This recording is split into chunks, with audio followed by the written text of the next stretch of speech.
ದಾರಿ ಗೊತ್ತಿಲ್ಲ, ಬರೋವರಿಗೆ ಹೋದರೆ ಹೀಗಾಗ್ತದೆ, ಎಲ್ಲೆಲ್ಲಿ ಇನ್ನೂ ಒಳಗೆ ಬರುವುದಿಲ್ಲ, ಕೊಟ್ಟಲ್ಲ ಸಿಗ್ತದೆ ತೆಕ್ಕೊಳ್ಳಿ ಅಂತ. ಆದರೆ ಇದು ಆಗಲ್ಲ, ಇದಾಗಲ್ಲ. ಯಾರಿಗೂ ಗೊತ್ತಾಯ್ತಾ?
ಅದ್ಭುತವಾದ ತೇಜಸ್ಸು ಕಾಣುತ್ತದೆ. ಎಂಥದ ಎದುರಿದ್ದದ ಯಜ್ಞ ದೀಕ್ಷೆಯಲ್ಲಿ ಉತ್ತಮ, ನನಗೆ ಗೊತ್ತಿಲ್ಲದೆ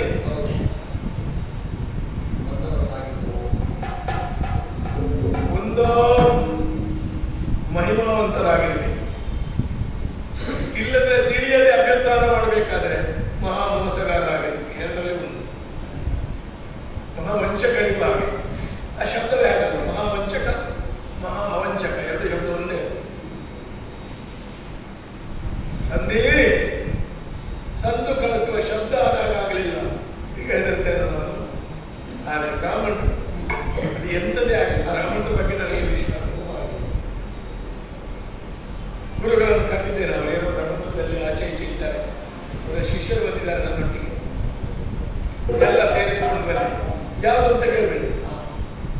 ನಮ್ಮ ರಾಜರಲ್ಲಿ ಕ್ರಮವೇ ಆಗಿ ಇದ್ದದ್ದು ಪೂರ ತರುವುದು, ನಾವು ಬೇಕಂತೆ ಕೊಡ್ತಾರೆ. ರಾಜೋಪಚಾರ ಅಂದ್ರೆ ಆಗಿ 100 ಜನ ಬಂದಿದ್ದಾರೆ. ಒಮ್ಮೆ ಕಂಡಿತು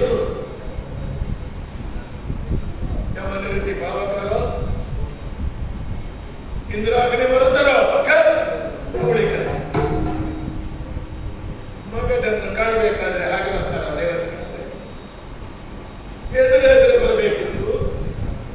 ಹಿಂಭಾಗದಿಂದ ಬಂದಿದ್ದಾರೆ, ಎಲೆಯಲ್ಲಿ ತೋರಿಸಿಕೊಡ್ಬಾರ್ದು. ಎಲ್ಲರೂ ಸ್ವಾಗತ ಮಾಡಿದ್ದಾರೆ. ಬನ್ನಿ ಬನ್ನಿ ಬನ್ನಿ ಬನ್ನಿ. ಓಹೋ, ಆಗಂತಕರು ವಿಶೇಷ ವರ್ಚಸ್ಸುಗಳಾದ ಬ್ರಾಹ್ಮಣರು. ಮಗದೇಶ, ದೇಶದ ಹೆಸರನ್ನೇ ಹೊತ್ತ ನಾನು ಮಾಗಧ ಬೃಹದ್ರಥ ಕುಮಾರ ಚಂದ್ರವಂಶೀಯ ಅಹಂಭೋ ಅಭಿವಾದನೆ.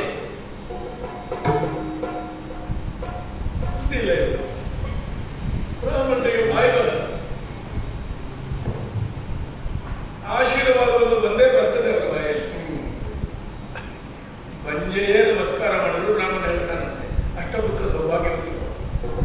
ಅದು ಆಗದಿದ್ರೆ ಮತ್ತೆ ಅವರ ಸಮಾಧಾನ ಹೇಳ್ತಾರೆ, ಅದು ಮರ್ವಜನ್ಮದಲ್ಲಿ ಆಗ್ತದೆ. ದರಿದ್ರ ಲಕ್ಷ್ಮಿಯ ಕೈ ಹಿಡಿದವರೇ ಆಗಲಿ, ಕುಬೇರನ ಸಂಪತ್ತು ನನಗೆ ಬರಲಿ. ಕುಬೇರನ ಸಂಪತ್ತು ಬರಲಿಕ್ಕೆ ಇವನಿಗೆ ತೊಂದರೆ, ಇವನ ಅಪ್ಪನ ಮಾತಾಡೋದಿಲ್ಲ. ಇರಲಿ ಸ್ವಾಮಿ, ಮೊದಲು ಪ್ರಸಾದ ಪೂಜೆಗಳು, ಅರ್ಘ್ಯ, ವಾದ್ಯ, ಆಚಮನೀಯ, ಮಧುಪರ್ಕಕ್ಕೆ 2 ವ್ಯವಸ್ಥೆಗಳನ್ನು ಇಟ್ಟಿದೆ.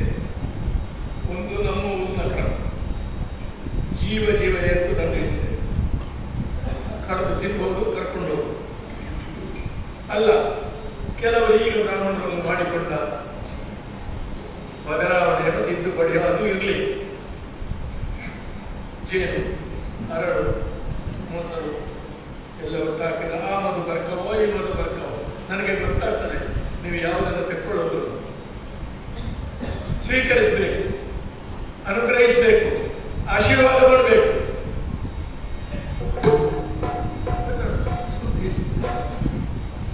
ಈ ಸಭೆ ನೋಡಿ ಕಂಗಾಲಾಗಿದೆ ಬಿಡಿ.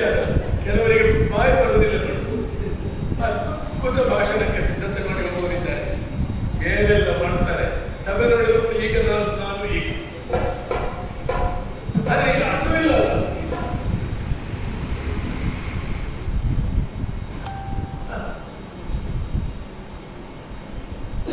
ಕಂಗಾಲಾಗಿದ್ದು ಮನೆ ಹೊಡೆದು ದಿಗ್ಭ್ರಮಿತರಾಗಿದ್ದವರೆಲ್ಲ ಇವರು ಉದ್ದೇಶಪೂರ್ವಕ ಕೇಳಬೇಕಾಯ್ತಲ್ಲ, ಬೇಡ